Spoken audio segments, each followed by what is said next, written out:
My son and his wife went on a trip, leaving me to care for her mother, who was in a coma after an accident. As soon as they left, she opened her eyes and whispered something that made my spine freeze. "I'm glad to have you here. Follow my story until the end and comment the city you're watching from, so I can see how far my story has reached." I never imagined that at 64 years old, I'd discover just how little I really knew about my own son. Grant had always been distant, even as a child, but I told myself that was just his personality. Some people aren't naturally affectionate, right? I convinced myself of that for years, especially after he married Amelie 3 years ago. When Grant called me last Tuesday morning, his voice carried that familiar tone of obligation rather than warmth. "Mom, Amelie and I need to take an emergency trip to Seattle. Her mother had another episode, and we can't leave her alone." Marianne had been in what the doctors called a vegetative state for 6 months now, ever since the car accident that left her with severe brain trauma. The poor woman just lay there in the hospital bed they'd set up in Grant's guest room, breathing through machines, completely unresponsive to the world around her. "Of course, sweetheart," I heard myself saying, though something in his tone made my stomach tighten. "How long will you be gone?" "Just 4 days, maybe 5. There was a pause. Then he added, "The nurse will come by twice a day to check her vitals and adjust her medications. You just need to be there in case of emergencies." I should have asked more questions. I should have wondered why they couldn't hire a full-time caregiver if Marianne needed constant supervision. But I was so grateful that my son needed me for something, anything, that I ignored the warning bells in my head. Thursday morning, I arrived at Grant's house in Riverside with my small overnight bag. The house always felt cold to me, despite its expensive furnishings and perfect decorating. Amelie greeted me at the door with her usual practiced smile, the one that never quite reached her eyes. "Thank you so much for doing this, Laureen," she said, though her gratitude felt rehearsed. "Mother has been so peaceful lately.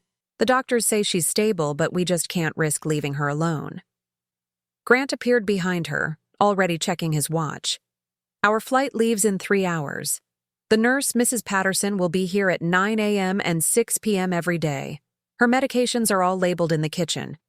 I followed them to the guest room where Marianne lay motionless in the hospital bed. Machines beeped softly around her, monitoring her heart rate and oxygen levels. Her silver hair was neatly brushed, and someone had applied a light pink lipstick to her pale lips. She looked almost peaceful, like she was simply sleeping deeply. "She hasn't shown any signs of consciousness in months," Amelie whispered, standing beside the bed. "Sometimes I talk to her, hoping she can hear me, but the doctors say there's probably no awareness left." Something about the way she said it made me look at her more carefully. There was something cold in her expression as she stared down at her mother, something that didn't match the concern in her voice. Grant kissed my cheek quickly, a perfunctory gesture. "We'll call tonight to check in. Emergency numbers are on the refrigerator." And then they were gone, their designer luggage rolling across the marble foyer, the front door closing with a soft click that somehow sounded final. I stood in the hallway for a moment, listening to the house settle around me. The silence was heavy, broken only by the steady beeping from Marianne's room. I walked back to check on her, adjusting the blanket that had shifted slightly when I leaned over to smooth her hair. That's when it happened. The moment my fingers touched her forehead, Marianne's eyes snapped open. I gasped, stumbling backward, my heart hammering against my ribs. Her blue eyes, clear and alert, locked onto mine with an intensity that made my breath catch in my throat. "Thank God," she whispered, her voice hoarse but unmistakably conscious. I was beginning to think they'd never leave. I felt the blood drain from my face. "Marianne, you're awake?" She struggled to sit up slightly, wincing as she did. "Help me, please. I've been lying still for so long my muscles are cramping." My hands shook as I helped adjust her pillows, my mind racing to process what was happening. But the doctors said, "Grant and Amelie said you were in a coma." Marianne's laugh was bitter, filled with a pain that went beyond physical discomfort. "Oh, my dear Laureen, there's so much you don't know." She gripped my hand with surprising strength. "They think I'm in a coma because that's what they want to believe. what they need everyone to believe. I don't understand, I whispered, sinking into the chair beside her bed. Marianne's eyes filled with tears, but her voice remained steady. They're drugging me, Laureen. Every day, sometimes twice a day, Amelie gives me injections that knock me unconscious. She tells everyone they're prescribed medications from my neurologist, but they're not. The room seemed to spin around me. That's impossible. Why would they do such a thing? Because, Marianne said, her voice dropping to barely above a whisper, they're stealing everything I own, and they need me unconscious so I can't stop them. I stared at her, my mouth dry, my heart pounding so hard I was sure she could hear it. What do you mean stealing? Marianne closed her eyes for a moment, as if gathering strength. My bank accounts, my investments, my house in Portland. They've been forging my signature, claiming I gave them power of attorney while I was supposedly unconscious. They've already transferred over $200,000 out of my retirement fund. The numbers hit me like physical blows. $200,000. But Grant would never. He's my son. Your son, Marianne said gently but firmly, is not the man you think he is. And Amelie, her voice hardened. Amelie is a monster. I felt sick, my stomach churning with disbelief and growing horror. How do you know all this if they're keeping you unconscious? Because sometimes I fight off the drugs long enough to hear them talking. They think I'm completely out, so they don't bother to leave the room when they discuss their plans. Marianne's grip on my hand tightened. Last week, I heard Amelie on the phone with someone, laughing about how easy it's been to fool everyone. She said the hardest part was pretending to cry at the hospital. The room felt like it was closing in on me. This can't be real. This can't be happening. It gets worse, Marianne whispered, and something in her tone made ice form in my veins. They're not planning to keep this up forever. I heard them arguing about timing, about when to let me naturally slip away. The words hung in the air between us like a death sentence. I couldn't breathe, couldn't think, couldn't process what she was telling me. They want to kill you, I said, the words feeling foreign in my mouth. Marianne nodded slowly. And Laureen, I think you might be in danger too. The silence that followed Marianne's words was deafening. I sat frozen in that chair, staring at this woman I'd believed was unconscious, trying to make sense of what felt like a nightmare I couldn't wake up from. What do you mean I might be in danger? My voice came out as barely a whisper. Marianne struggled to sit up straighter, and I instinctively moved to help her, though my hands were trembling. You're here as their witness, Laureen, the devoted grandmother, caring for her son's poor mother-in-law out of the goodness of her heart. When something happens to me, you'll be the one to testify that I never showed any signs of consciousness. The implications hit me like a sledgehammer. They're using me. They're using both of us. Marianne's voice carried decades of pain and betrayal. But you still have a chance to walk away from this. I don't. I stood up abruptly, pacing to the window. The suburban street looked so normal, so peaceful. Children playing on lawns, neighbors walking their dogs. How could such evil exist in a world that looked so ordinary? Tell me everything, I said, turning back to her. From the beginning. Marianne took a shaky breath. The car accident was real. I was unconscious for about a week in the hospital, but when I started to wake up, when the doctors were talking about recovery and rehabilitation, Amelie convinced them I was having setbacks. She said I was agitated, confused, sometimes violent. Were you? No, but she was there for every medical consultation, playing the devoted daughter. She had them believing that moving me home for palliative care was the most compassionate option. Marianne's laugh was hollow. The doctors thought they were helping a family avoid prolonged suffering. I sank back into the chair, my legs too weak to support me. And Grant? Does he know what she's doing? Marianne's expression darkened. Oh, he knows. He's the one who suggested the forgery scheme. Amelie handles the medical manipulation, but Grant is the mastermind behind the financial fraud. The word fraud made my stomach lurch. My son, the boy I'd raised, sung lullabies to, worried about through every scraped knee and broken heart, was a criminal. How long has this been going on? The drugging started about 3 months ago. At first, it was just mild sedatives, supposedly to help with my agitation. But gradually, the doses got stronger. Some days I'd be unconscious for 18 hours straight. Marianne's voice grew stronger as she spoke, as if sharing the truth was giving her back her power. The financial transfers started right after they brought me home from the hospital. Small amounts at first, just a few thousand here and there, but once they realized how easy it was, they got greedy. How much have they stolen? As of last month, when I was conscious long enough to overhear a phone call, they'd moved nearly $400,000 from my various accounts. My house in Portland is up for sale, though I never signed any papers. They forged my signature using some legal loophole about incapacitated family members. $400,000. The number made me dizzy. I thought about Grant's expensive car, the renovations they'd done to this house, Amelie's designer clothes and jewelry. I'd assumed Grant's consulting business was doing well, but now, the nurse that comes twice a day, I said suddenly. Mrs. Patterson, is she part of this? Marianne shook her head. No, she's legitimate. But Amelie times the injections perfectly. She gives me the strongest dose about an hour before each nursing visit.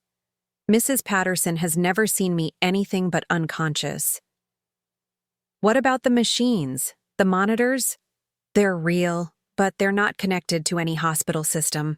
They're just monitoring basic vital signs. As long as my heart is beating and I'm breathing, everything looks normal to anyone who doesn't know what to look for. I felt a chill run down my spine. You said they're planning to let you naturally slip away. What does that mean? Marianne was quiet for a long moment, and when she spoke, her voice was steady despite the tears in her eyes. I overheard them discussing it 2 weeks ago. Amelie was researching how to gradually increase dosages to cause respiratory failure. She found some medical forums discussing how certain drug combinations can cause what looks like natural complications in coma patients. The room felt like it was spinning. They're planning to murder you. Yes. And they're going to make it look like a tragic but expected outcome. The family did everything they could, but sometimes these things just happen. Marianne wiped her eyes with the back of her hand. Amelie has already started talking to Mrs. Patterson about how my breathing has seemed more labored lately, how my color isn't quite right. She's laying the groundwork. I jumped up again, unable to sit still. We have to call the police. We have to stop this. With what proof? Marianne asked gently. It's my word against theirs. The medical records all support their story. The financial transfers were all done with forged signatures that look legitimate. And I'm supposed to be in a vegetative state. But you're conscious now. You can tell them what really happened. Can I? Or am I just a confused old woman with brain damage making wild accusations against her devoted family? Marianne's voice carried the weight of someone who'd thought through every possible scenario. Amelie has been very careful to establish a paper trail showing my supposed mental decline. She's even had me diagnosed with early-stage dementia based on behaviors she reported to doctors. The systematic nature of their deception was breathtaking. How long do you think we have? Based on what I overheard, they're planning to start the final phase when they get back from this trip. They wanted me to have a few days under the care of loving family before the tragic turn for the worse. Marianne looked at me with an expression that was somehow both desperate and determined. They needed a witness who could testify to my peaceful final days. That's where you come in. The weight of realization crashed over me. They asked me to come here not because they needed help. They needed an alibi. A perfect alibi. Grant's devoted mother, who loved his wife's family enough to sacrifice her own comfort to help care for an unconscious woman. Who better to vouch for their dedication and grief when I finally succumbed to my injuries? I felt nauseous. All those times Grant called me over the past few months, asking how I was doing, if I needed anything. I thought he was finally growing closer to me. He was keeping tabs on you, making sure you were stable, reliable, and completely unsuspecting. Marianne's voice was gentle but unflinching. I'm sorry, Laureen, but your son has been manipulating you just as much as he's been manipulating everyone else. The last piece of hope I'd been clinging to shattered. Grant didn't need me. He didn't love me. He was using me as an unwitting accomplice in murder. What are we going to do? I whispered. Marianne gripped my hand again, her eyes blazing with a fierce determination I hadn't expected. We're going to beat them at their own game. Over the next several hours, Marianne told me things that made my blood run cold. We spoke in whispers, even though we were alone, as if the walls themselves might betray our conversation to Grant and Amelie. The first time I realized something was wrong was about 4 months ago, Marianne began, her voice growing stronger as she shared her story. I was starting to feel more like myself after the accident. The physical therapy was helping, and I was beginning to remember things more clearly. That's when Amelie started suggesting to the doctors that I was having episodes. What kind of episodes? According to her, I would become violent when she tried to help me with basic tasks. She said I didn't recognize her, that I would scream and try to hit her. She even showed up to one doctor's appointment with scratches on her arms. Marianne's voice was filled with disgust. Scratches she gave herself. I felt sick imagining the performance Amélie must have put on. And the doctors believed her?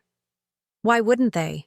She was the devoted daughter, exhausted from caring for a traumatized mother.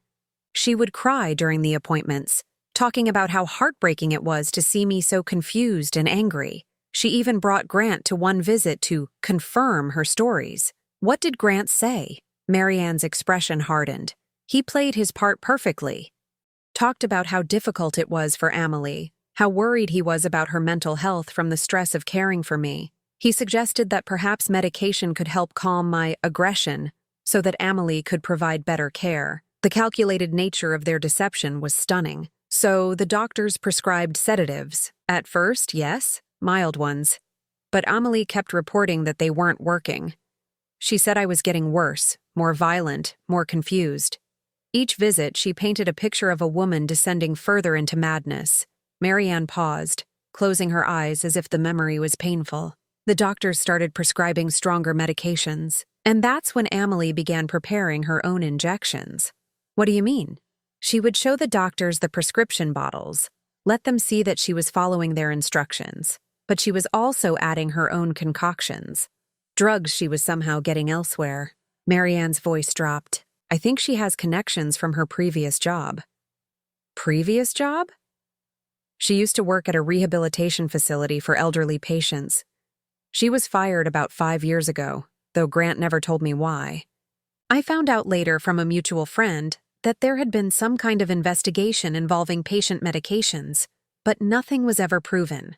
The pieces were falling into place, creating a picture so dark I could barely comprehend it. She's done this before. I think so, and I think that's how she and Grant met. Not at the coffee shop like they told everyone, but through some connection related to her work with vulnerable elderly patients. Marianne shifted uncomfortably in the bed. Grant has always been drawn to easy money, even as a teenager. Remember when he got in trouble for selling fake IDs in high school? I did remember, though I'd tried to forget. Grant had been suspended for 2 weeks, and I'd spent hours at the school principal's office, making excuses for his behavior. I thought he'd outgrown that phase. He didn't outgrow anything. He just got better at hiding it. Marianne's voice was filled with a sadness that went beyond her own situation. Laureen, I need you to understand something.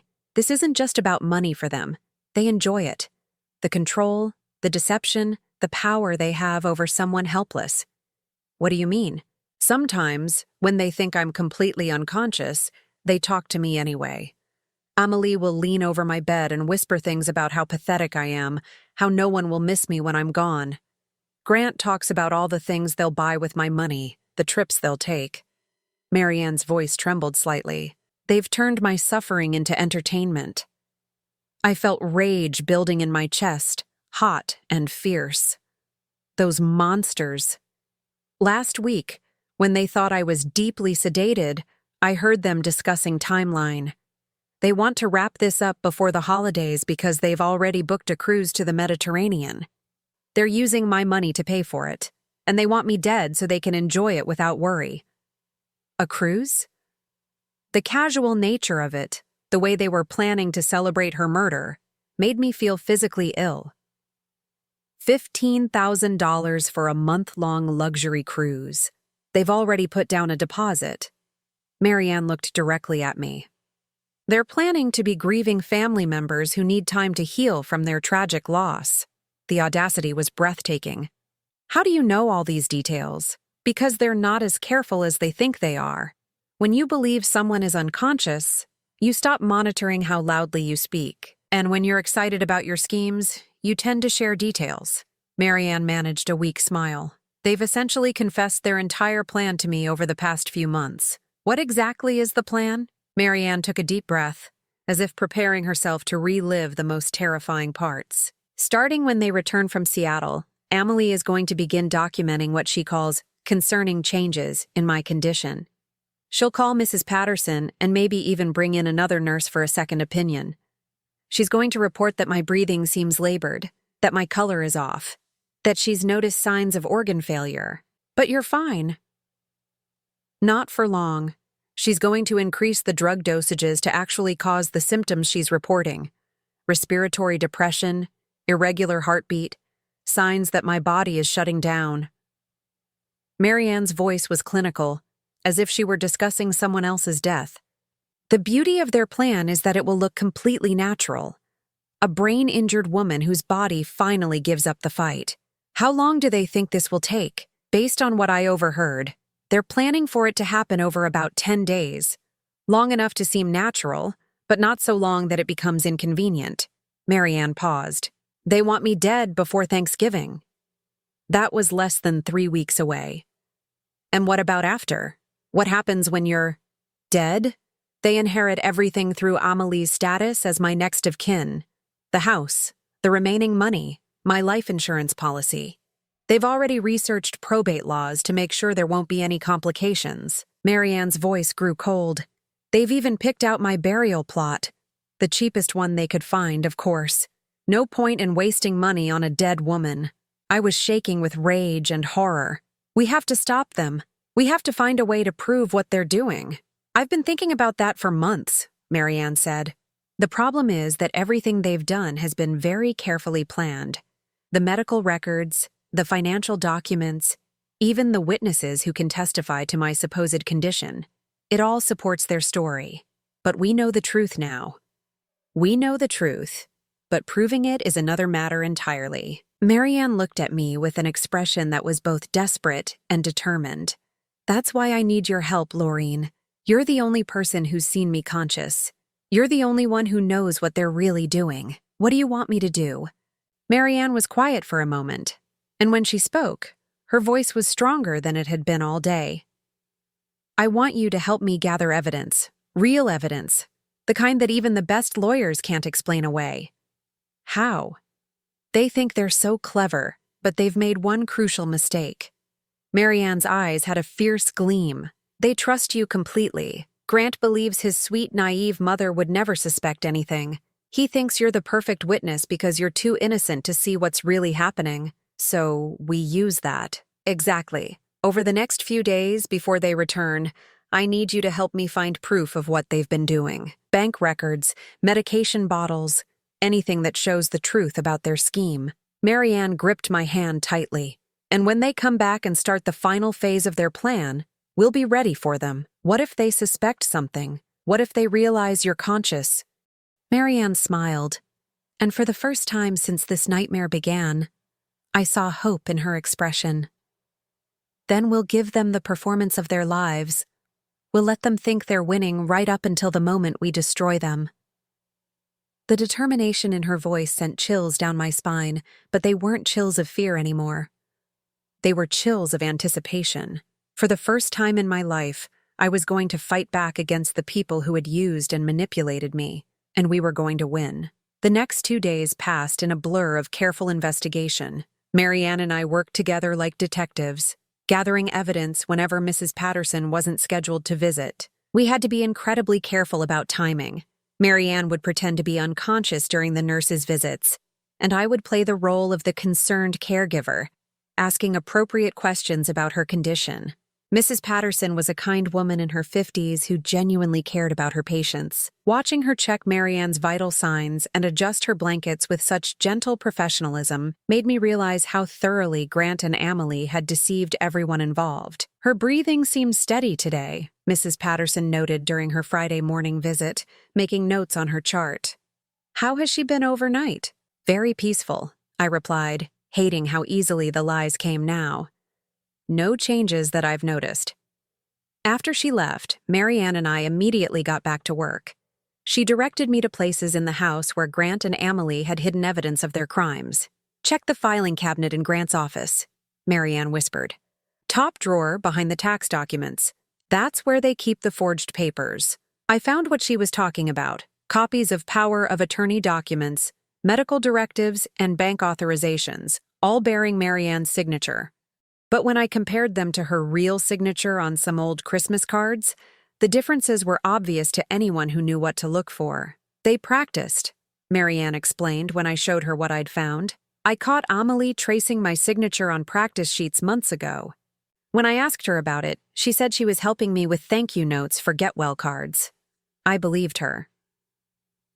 We also found records of the illegal drug purchases. Amelie had been ordering sedatives through online pharmacies, using fake prescriptions and multiple identities. The shipping records were all there, hidden in a box in their bedroom closet.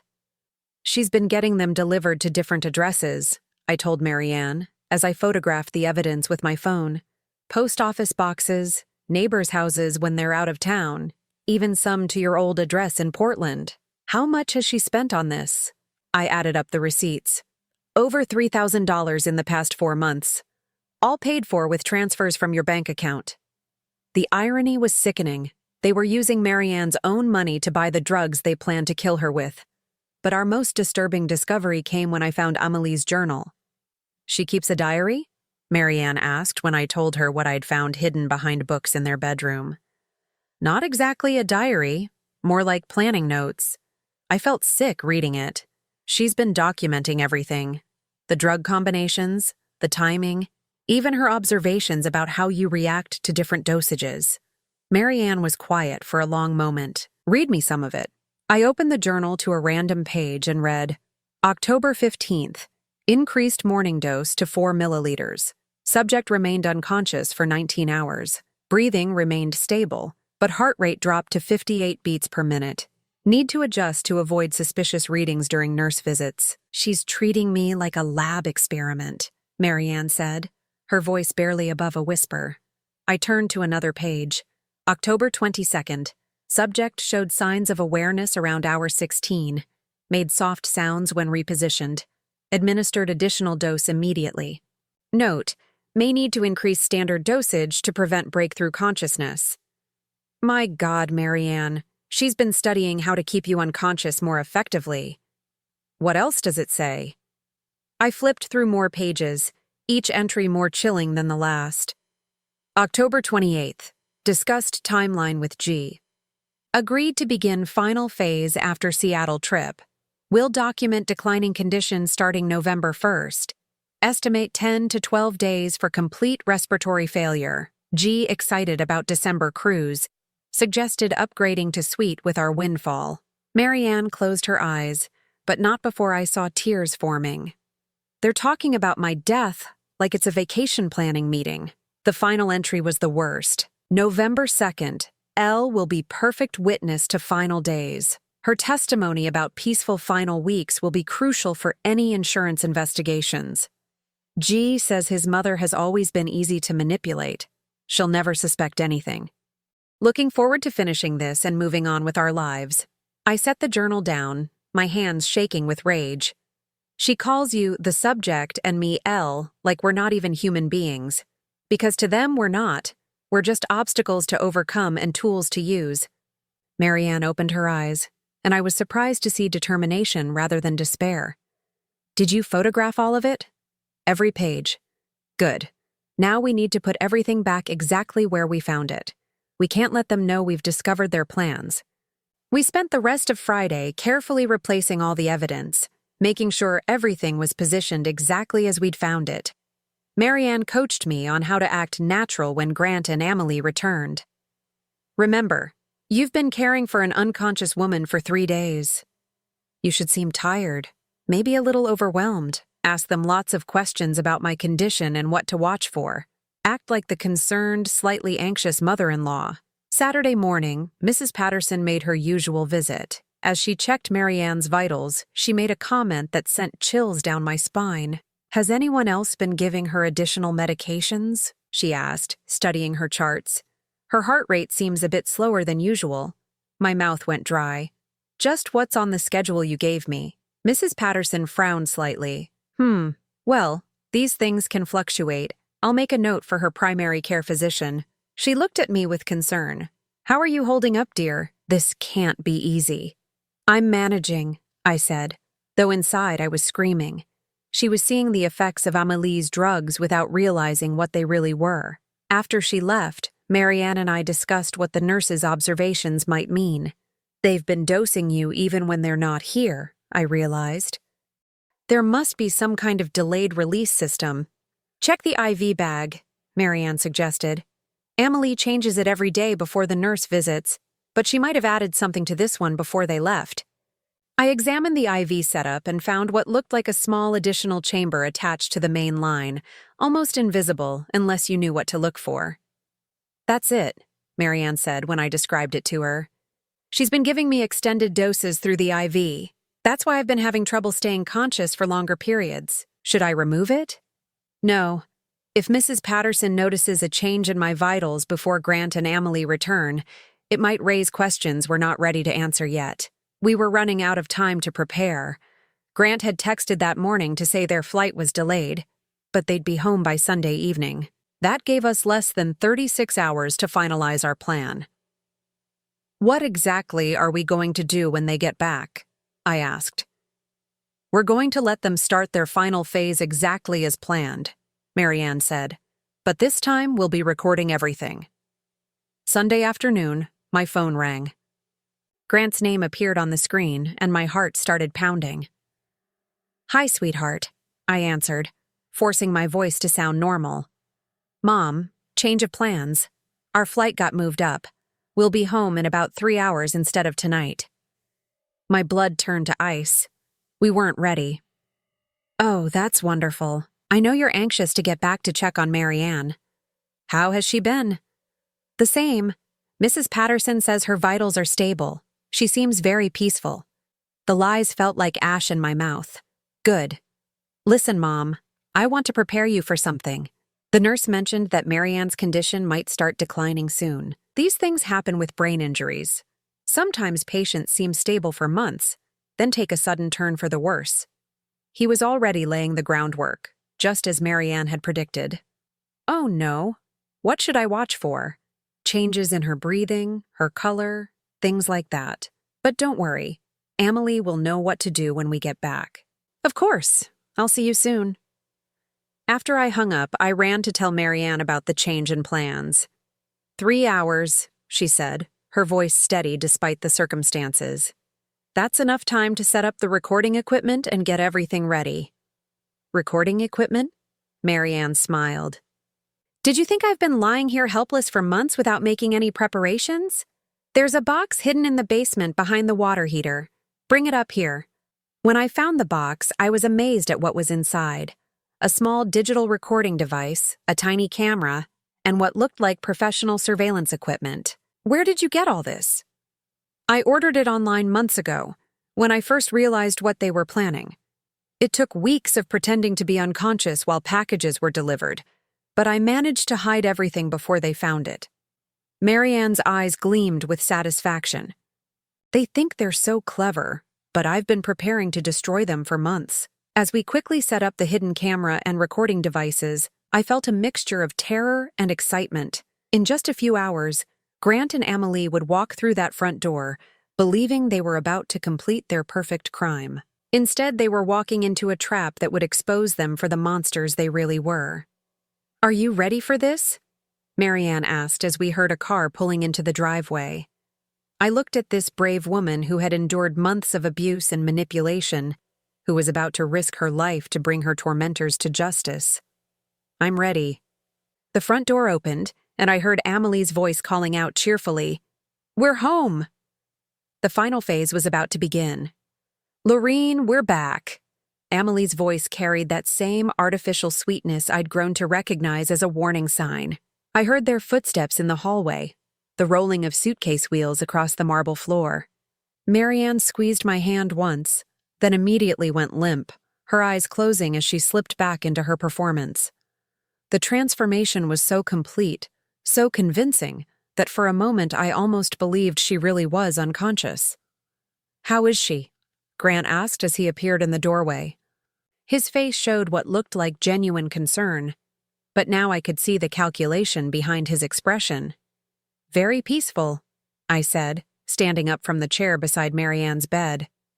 "Mrs. Patterson was here this morning. She said her vitals were stable, but mentioned that her heart rate seemed a little slower than usual." I watched Amelie's face carefully as I said this. There was a flicker of something, satisfaction, before she arranged her features into an expression of worry. "Oh dear," she murmured, moving to Marianne's bedside. "Sometimes that can be a sign of changes in her condition." She placed her hand on Marianne's forehead with theatrical tenderness. "Poor mother. She's been fighting so hard for so long." Grant moved to stand beside his wife, and for a moment they looked like a devoted couple concerned about their loved one. If I hadn't known the truth, I might have been moved by their apparent grief. "The nurse mentioned that we should watch for any changes," I said carefully. "What exactly should I be looking for?" "Well," Amelie said, still stroking Marianne's hair with fake affection, "with brain injuries like mother's, sometimes patients can take sudden turns for the worse. Their breathing might become labored, their color might change. It's all part of the natural progression of her condition." The way she said natural progression made my skin crawl. She was already preparing the narrative for Marianne's murder. "Is there anything we can do to help her?" I asked, playing my part as the concerned but naive mother-in-law. Grant and Amelie exchanged a look that lasted just a fraction too long. "We just have to keep her comfortable," Grant said. "Make sure she's not in any pain. The medications help with that," Amelie added. "I'll need to adjust her dosages based on how she's been responding while we were gone." I felt my pulse quicken. This was it. They were about to begin the final phase of their plan. Should I stay to help? "I could take time off work." "That's so thoughtful of you, Mom," Grant said, and for a split second I almost believed the warmth in his voice was real. "But you've already done so much. You should go home and get some rest." "Actually," Amelie interrupted, her voice taking on a sharper edge, "maybe Lorene should stay tonight, just to make sure everything goes smoothly as we transition back to our normal routine." Grant looked at her with surprise. This wasn't part of their original plan. "Amelie, I think Mom has done enough." "No, I insist." Amelie's smile didn't reach her eyes. "Families should be together during difficult times." Something in her tone sent alarm bells ringing in my head. This wasn't about wanting my help. This was about control. "Of course I'll stay," I said, trying to keep my voice steady. "Whatever you need." Over the next few hours, I watched them settle back into their routine with mounting horror. Amelie checked and rechecked Marianne's medications, making careful notes about dosages and timing. Grant spent time on his laptop, and I caught glimpses of what looked like travel websites and bank statements. During dinner, takeout Chinese food eaten mostly in silence, Grant's phone buzzed with a text message. He glanced at it and smiled in a way that made my stomach turn. "Good news?" Amelie asked. "The cruise line confirmed our upgrade. Penthouse suite with a private balcony." He looked at me and added casually, "We're taking a long vacation after the holidays. We've been under so much stress with Marianne's condition." "That sounds wonderful," I managed to say. "You both deserve a break." The casual way they discussed their murder vacation while sitting just yards away from their intended victim was breathtaking in its cruelty. Later that evening, as we sat in the living room, Amelie began what sounded like a rehearsed conversation. "Lorene, I want you to know how much it means to us that you've been so involved in Mother's care," she said. "It shows what kind of person you are." "She's always been dependable," Grant added, reaching over to pat my hand. "Even when I was growing up, Mom was always there when we needed her. The irony of his words wasn't lost on me. I had been there when he needed me, to provide alibis for his crimes. I just want to help, I said softly. You have helped. More than you know. Amelie's voice dropped to a more serious tone. But I need to prepare you for what might happen over the next few days. The doctors have warned us that Mother's condition could deteriorate quickly. What do you mean? Grant leaned forward, his expression grave. Sometimes with brain injuries, patients seem stable for months, then suddenly take a turn. Their body systems start failing one by one. It's heartbreaking, Amelie added, dabbing at her eyes with a tissue. But it's also a blessing in a way. Mother won't suffer much longer. They were so convincing, so practiced in their deception. If I hadn't heard Marianne's story, if I hadn't seen the evidence of their crimes, I would have believed every word. Is there anything I can do to help during this difficult time? I asked. Just be here, Grant said. Having family around makes it easier to cope. Amelie nodded. And if anything happens, if Mother takes a sudden turn, we'll need you to help us understand that we did everything we could. There it was. The real reason they wanted me to stay. They needed their witness present for the final act. Around 10 o'clock, Amelie announced it was time to give Marianne her evening medications. This might be a good learning experience for you, Laureen, she said as we walked to Marianne's room, in case you ever need to help with her care again. I watched in horrified fascination as Amelie prepared the injection. She was so casual about it, chatting about the different medications and their purposes while she drew liquid from multiple vials into the syringe. This one is for pain management, she explained, holding up one vial. This is to help with muscle spasms, and this one helps her sleep peacefully. The peaceful sleep medication, I realized, was probably the sedative that would keep Marianne unconscious for the next 18 hours. As Amelie administered the injection, I had to fight the urge to stop her, but we needed them to reveal more of their plan, and Marianne had insisted she could handle whatever they gave her for one more night. How long before it takes effect? I asked. Usually within 15 minutes she'll be deeply asleep, Amelie said, disposing of the needle in a medical waste container. She won't wake up until late tomorrow morning. Grant appeared in the doorway. Everything okay in here? Just fine. Mother should rest comfortably now. Amelie smoothed Marianne's blanket with mock tenderness. Sweet dreams, Mother. As we left the room, I felt sick knowing that Marianne was already fighting off the drugs coursing through her system, but I also felt a surge of admiration for her strength and determination. Back in the living room, Grant poured himself a scotch while Amelie made tea. The atmosphere felt almost celebratory, though they were trying to hide it.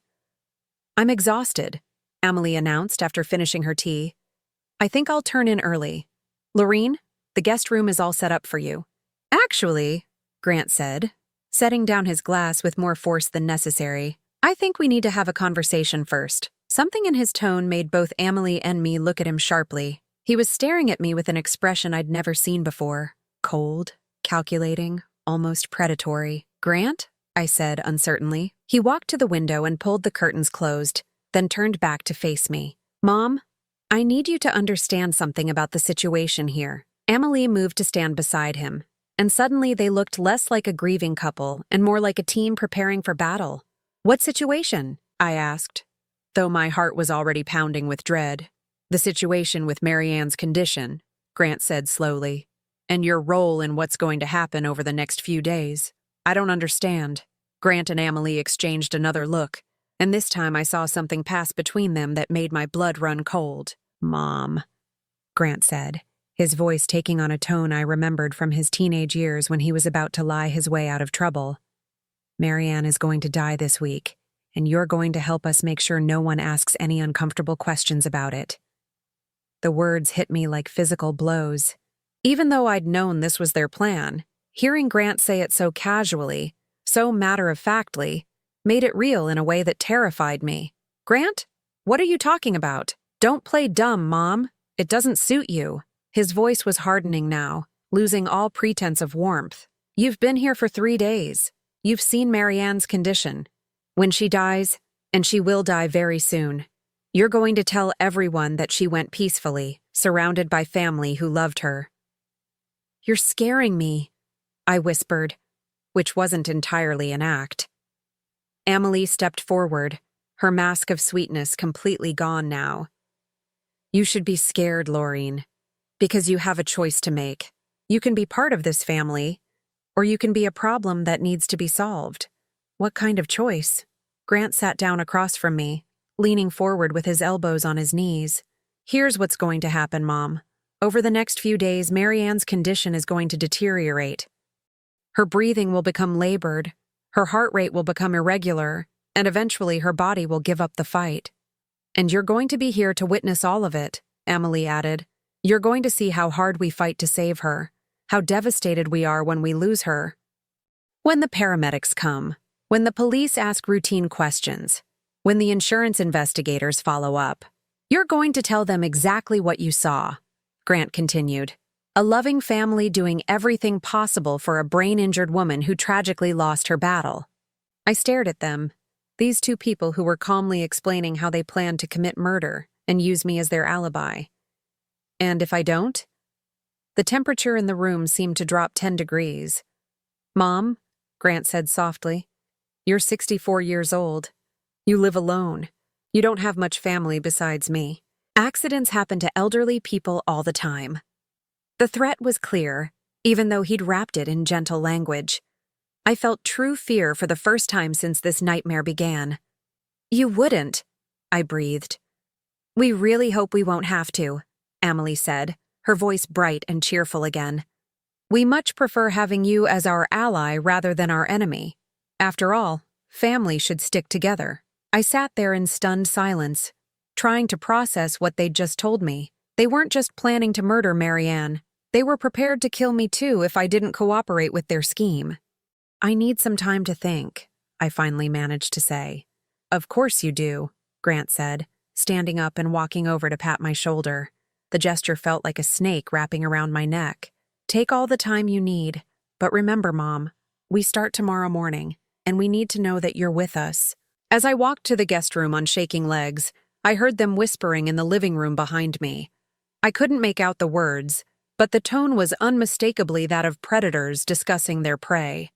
I closed the door and sat on the edge of the bed, my whole body trembling. They had just threatened my life as casually as they might discuss the weather. And tomorrow, they were going to begin murdering Marianne while forcing me to watch and later lie about what I'd witnessed. But what they didn't know, what they couldn't possibly suspect, was that every word of their confession had just been recorded by the hidden devices Marianne and I had planted throughout the house. The trap had been sprung, and they had walked right into it. I barely slept that night. Every sound in the house made me jump, wondering if Grant and Amelie had decided I was too much of a risk to keep alive until morning. But as dawn broke through the guest room window, I was still breathing, still alive, and still determined to see their plan through to its conclusion. At 6 a.m., I heard movement in the hallway. Amelie was starting her morning routine, checking on Marianne and preparing what she would claim were prescribed medications. I lay still, listening to her soft footsteps and quiet humming, amazed at how normal she could sound while preparing to commit murder. Around 7, Grant knocked softly on my door. "Mom, are you awake?" I opened the door to find him standing there with a cup of coffee and what looked like genuine concern on his face. The performance was so convincing that for just a moment I almost forgot what he really was. "I brought you coffee," he said gently. "I know last night was a lot to process." "Thank you," I said, accepting the cup with hands that only trembled slightly. "Have you thought about what we discussed?" I looked into his eyes, my son's eyes, and saw absolutely no trace of the boy I'd raised. "Yes. And? I understand what you need from me." The words tasted like poison in my mouth. Grant's face relaxed into what might have been relief. "I knew you'd see reason, Mom. Family has to stick together, especially during difficult times." "Of course," I said softly. "I just want to help." "Good. Amelie is going to start documenting changes in Marianne's condition today. She might need you to witness some of those changes to confirm what you've observed. I understand. Grant patted my shoulder again, that gesture that now made my skin crawl. You're doing the right thing, Mom. This is what's best for everyone. After he left, I got dressed quickly and made my way to Marianne's room. Amelie was there, adjusting IV lines and making notes on a chart. How is she this morning? I asked. I'm concerned, Amelie said, her voice full of practiced worry. Her breathing seems more labored than usual, and her color is off. I think we might be seeing the beginning of the decline the doctors warned us about. I looked at Marianne, lying motionless in the hospital bed. Her breathing did seem slightly more labored, but I knew that was due to whatever drugs Amelie had given her the night before. Should we call Mrs. Patterson? I already did. She's coming by this afternoon to reassess. Amelie made another note on her chart. I also called Dr. Brennan's office to let him know about the changes.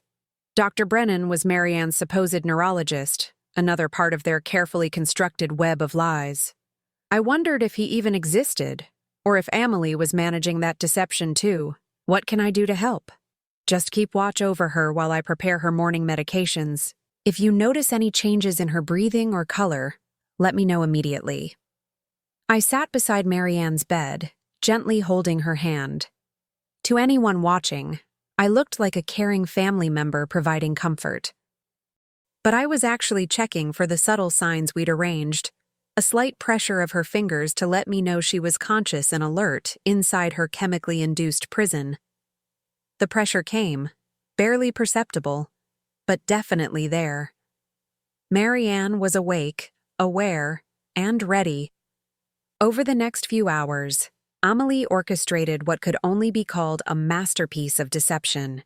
She documented declining vital signs, noted changes in Marianne's breathing patterns, and called in concerned reports to medical professionals who existed only in her imagination. I'm worried about fluid in her lungs, she told someone on the phone, supposedly Dr. Brennan's nurse. Yes, I know it's a common complication with prolonged bed rest. Should we increase the respiratory therapy? Grant played his part perfectly too, acting like a devoted son-in-law struggling with the impending loss of his wife's mother. He made tearful phone calls to imaginary relatives, updating them on Marianne's deteriorating condition. I think we should prepare ourselves, he told me around lunchtime. Amelie thinks it might happen within the next 24 to 48 hours. So soon? I managed to gasp, playing my role as the shocked family member. These things can progress very quickly once they start, he said, reaching over to squeeze my hand, but at least she won't suffer much longer. Mrs. Patterson arrived as scheduled at 2 p.m. I watched nervously as she examined Marianne, wondering if she would notice anything suspicious about the supposed deterioration. Her oxygen saturation is lower than I'd like to see, she said, frowning at her equipment, and her heart rate is more irregular. These can be signs of organ stress. What does that mean? I asked, though I already knew she was observing the effects of Amelie's drugs. It could mean her body is starting to shut down, Mrs. Patterson said gently.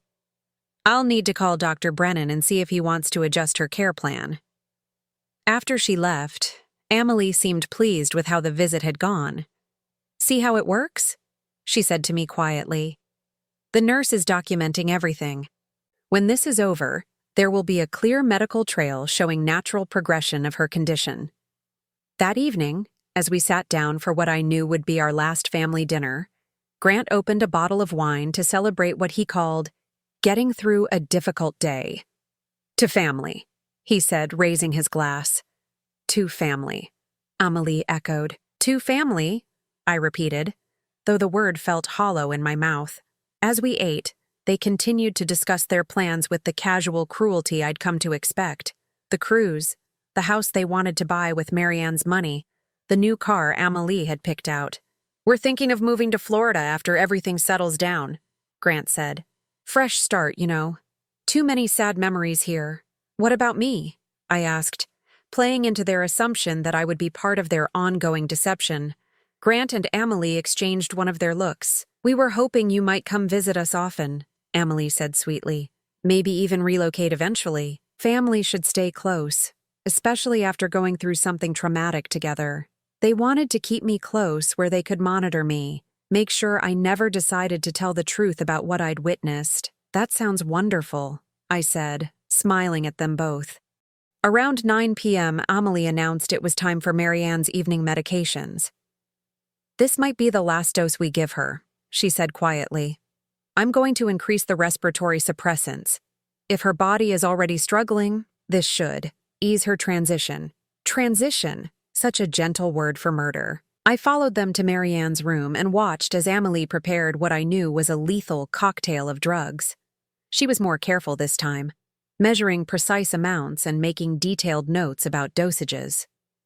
"This is a merciful thing we're doing," she said as she drew the mixture into a syringe. "She's already gone, really. We're just helping her body catch up to what her mind already knows." Grant nodded solemnly. It's what she would have wanted. As Amelie moved toward Marianne's IV line with the syringe, I felt my heart pounding so hard I was sure they could hear it. This was the moment we'd been waiting for, the final proof of their intent to commit murder. "Wait," I said suddenly. They both turned to look at me, Amelie's hand frozen halfway to the IV port. "I want to say goodbye first," I said, moving to Marianne's bedside. In case she doesn't wake up, of course," Grant said softly. "Take your time, Mom." I leaned over Marianne, pretending to whisper final words of comfort, but what I actually whispered was, "Now."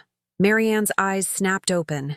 The effect was electric. Amelie screamed and dropped the syringe, its contents spilling across the floor.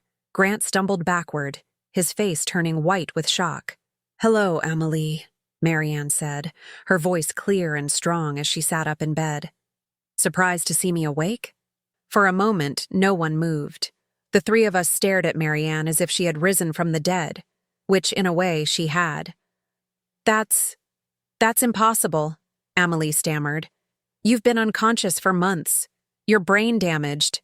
You can't what? Can't think? Can't remember? Can't plan?" Marianne swung her legs over the side of the bed with surprising grace. "Oh, my dear Amelie, I remember everything. Every injection, every forged signature, every dollar you stole." Grant found his voice. "This is impossible. You're having some kind of episode. You're confused. Am I?" Marianne reached over to the bedside table and picked up a small recording device. "Then perhaps you can explain this." She pressed play, and suddenly the room filled with their own voices from the previous evening. "Marianne is going to die this week, and you're going to help us make sure no one asks any uncomfortable questions about it." Grant's face went from white to gray. Amelie looked like she might faint. "Keep listening," Marianne said calmly. The recording continued. "Over the next few days, Marianne's condition is going to deteriorate. Her breathing will become labored, her heart rate will become irregular, and eventually her body will give up the fight." "You recorded us," Amelie whispered. "For months," Marianne confirmed. "Every confession, every plan, every casual discussion about my murder. Did you really think I would just lie there helplessly while you destroyed my life?"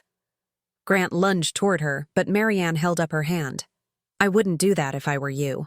You see, those recordings are already in the hands of the police, the FBI, and the district attorney's office. They've been watching this house since yesterday afternoon." As if summoned by her words, we heard the sound of car doors slamming outside, followed by heavy footsteps on the front porch. "Police! Open up!" Amelie collapsed into a chair, her face buried in her hands. Grant stood frozen, his mouth opening and closing like a fish gasping for air. "You see," Marianne continued conversationally as the front door burst open and armed officers flooded into the house. "I've been working with federal investigators for months. Healthcare fraud, elder abuse, conspiracy to commit murder. You two have been very busy criminals." The officers appeared in the doorway, weapons drawn. "Nobody move! Hands where we can see them." Grant and Amelie were handcuffed and read their rights while I watched in amazement. The nightmare was finally over. As they were led away, Grant looked back at me with something like betrayal in his eyes. "Mom, how could you do this to your own son?" I stared at him, this stranger who had never really been my child, and felt nothing but relief. "You're not my son," I said quietly. "My son died a long time ago. You're just a criminal who happens to share my DNA." After the police left with their prisoners, Marianne and I sat in the quiet kitchen, drinking tea and processing what had just happened. "How long have you been planning this?" I asked. "From the moment I realized what they were doing." "I contacted the FBI through a lawyer friend, and we've been building the case ever since." Marianne smiled. "They needed evidence of intent to commit murder. Your presence here as their intended witness was the final piece we needed. What happens now?" "Now they go to prison for a very long time. Healthcare fraud alone carries a 20-year sentence. Add in the elder abuse, the theft, the conspiracy to commit murder." Marianne shrugged. "They'll be old before they see freedom again." "And the money they stole?" "Already recovered and returned to my accounts. The FBI had been tracking every transaction."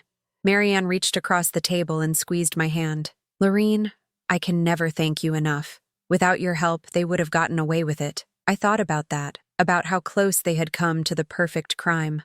If I hadn't been there to witness Marianne's awakening, if I hadn't been brave enough to help her gather evidence, Grant and Amelie would be planning their cruise vacation while Marianne lay in a grave. "What will you do now?" I asked. "Live," Marianne said simply. "For the first time in months, I can actually live without fear. And you?" I considered the question. At 64, I was starting completely over. No son, no family obligations, no one to please or worry about except myself. "I think I might travel," I said, surprising myself with the words. "I've always wanted to see Ireland." Marianne's eyes lit up.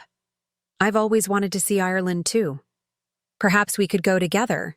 The idea sent a warm feeling through my chest, the first genuinely happy emotion I'd felt in months. I'd like that very much. 6 months later, Marianne and I stood on the cliffs of Moher, watching the Atlantic Ocean crash against the rocks below. The wind whipped our hair around our faces, and we laughed like schoolgirls as we struggled to take selfies with the dramatic coastline behind us. Grant and Amelie had both been sentenced to 25 years in federal prison. The trial had been a media sensation, with headlines about the son and daughter-in-law who tried to murder an elderly woman for her inheritance. I'd testified at their sentencing hearing, looking both of them in the eye as I described the terror and betrayal I'd felt when they threatened my life. Neither of them had shown any remorse. Even facing decades in prison, they maintained they were the victims of an elaborate setup. But justice had been served, and more importantly, Marianne and I had found something neither of us expected: friendship, freedom, and a second chance at happiness. As we walked back toward our rental car, Marianne linked her arm through mine. "Where to next?" she asked. I smiled, feeling lighter and more alive than I had in years.